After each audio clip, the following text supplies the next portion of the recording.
lot of it had to do with a lot of good things that were happening at the college. We acquired some property next to the school. We opened a medical center.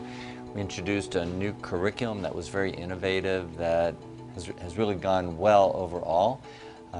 We also switched to electronic health records. And it turns out that that was a lot of change for the organization to absorb and sort of assimilate all at once. The biggest challenge was that people were trying to do their jobs efficiently, and there wasn't enough communication between departments. There was a general feeling of distrust between various groups, like the administration, the faculty, the students, and so on. They did not feel that they knew or that they had a voice in whatever the problem might be or the strategic direction of the organization.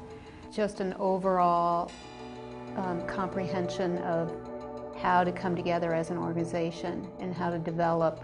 You know, going into a new space, you know, you think you've made all the right decisions about how the space is going to play out, but we realized, okay, there's unhappy people, there's a lot of disconnect, and we need to come together and figure out how do we have this transformation of our medical center to make it amazing and get everybody on board and working as a team again.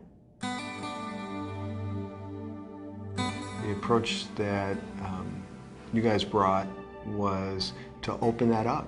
So you were very open to what was, to the reality that was, and you allowed that to proceed in a very non-directive kind of way. You had us decide that we were going to respect each other, we were going to listen to each other.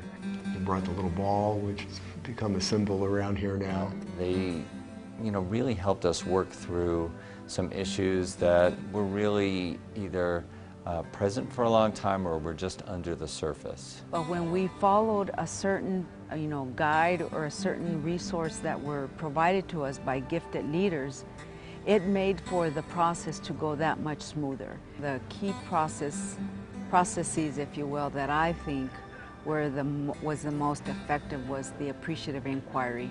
That was something that really has honed in with everyone. This process really appealed to me. I could really relate to it. And it's working with what's working right within the organization, and let's take those same principles and begin to build on them within the organization. The resources that they brought in were unquestionably targeted to what we needed to do. It's not a I hired you relationship. It's a very comfortable, happy relationship. They were there to help facilitate us to make sure that we made progress. Gifted Leaders has truly kind of been part of our team. We've moved further, faster, and in a more cohesive way than I could have anticipated. Really come to understand SCNM as an organization. And you pushed us into a place where we had to move forward together. Gifted leaders are friends. I still think we have a long way to go, but I think there is less apathy. Now people are willing to move, they're willing to do, they're willing to engage again, they're willing to communicate again. I can honestly say that throughout the organization, everyone knows that they have a voice and that they are a part of the success of the organization. The level of communication, the openness, and the trust that's there, even when times are difficult, is better than it ever was.